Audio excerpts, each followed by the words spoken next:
నమస్తే. ఈ మధ్యలో నాకు అంతకు ముందే మంచి పరిచయం ఉన్న నాదెళ్ల భాస్కర్‌రావుతో ఒక ఇంటర్వ్యూ చేయడం జరిగింది. అంతకు ముందే వారు రాసిన పుస్తకాలు బుక్స్ నా దగ్గర ఉన్నవి. 'గ్లిమ్స్ ఆఫ్ లైట్' తర్వాతంగా హ్మ్, వారి జీవిత ప్రస్థానం ఇవన్నీ దాంట్లో ఎన్నో సత్యధర్మాల గురించి ఎన్నో విషయాలు ఆహ్, ఒక రూపకంగా చెప్పడము ఇవన్నీ చూశాను నేను. ఈ మధ్యన నేను వారిని ఇంటర్వ్యూ చేయడము, చాలా విషయాలు ఒక్కొక్కటిగా వారు సమాధానం ఇవ్వడము, ఆ తర్వాత మా ప్రాంతంలో వెలువడిన జీవబ్రహ్మైక్య రాజయోగ సారామృతాన్ని వారికి అందించడము, గొప్పగా వాళ్ళు అంతా మీ రాయలసీమ మట్టిలోనే కదయ్యా జీవబ్రహ్మైక్యం ఇవన్నీ అవధూతలు అది. ఆ తర్వాత వారు చాలా ముఖ్యమైన కొన్ని అంశాలు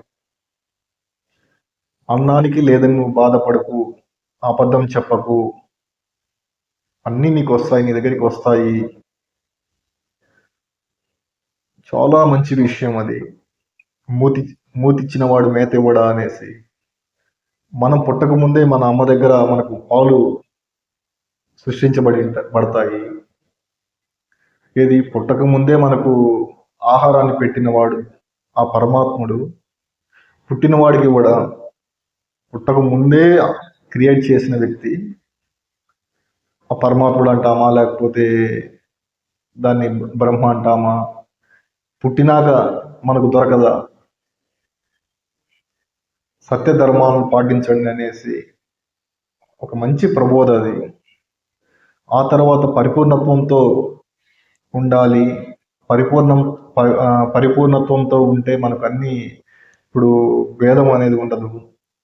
ఇప్పుడు నేనేంటి కదా దక్షిణ భారతదేశం, ఉత్తర భారతదేశం ఇలా ఉంది అనేసి మనకు ఎప్పటికప్పుడు విభజన కూడా తెస్తూ ఉంటారు. ఉత్తర భారతదేశము, దక్షిణ భారతదేశము, మళ్ళా మనకు ప్రాంతాల వారీగా పెద్ద కథలు మనకి. పరిపూర్ణత్వంతో ఉండండి, పరిపూర్ణంగా ఆలోచించండి అనేసి పరిపూర్ణత్వంతో ఉండాలని చాలా మంచి విషయం అది.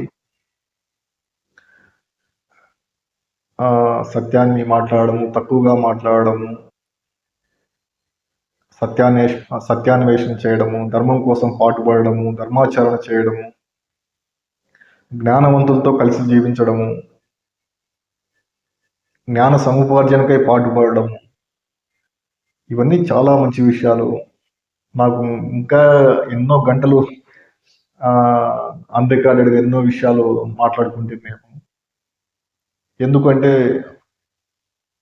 వారు రాయలసీమలో ఎన్నికల ప్రచారం అంతా రాయలసీమ మొత్తం వారే చూసుకున్నారు. అప్పుడు టీడీపీ పార్టీ పెట్టాక వీరు రాయలసీమ మరియు ఇక్కడ తర్వాత రాయలసీమ వాళ్ళతో చాలా అనుబంధం అందరితో.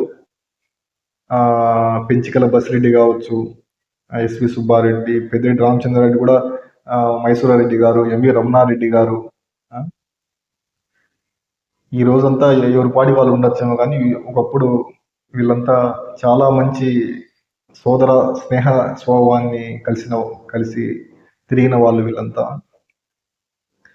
ఆ స్నేహం నాకు కూడా లభించడము, నాతో మంచిగా నన్ను స్వీకరించడము, మంచిగా మాట్లాడము, వారికి ప్రత్యేకంగా ధన్యవాదాలు. చాలా మంచి విషయాలుగా చెప్పేటి ఉన్నాయి. ఈసారి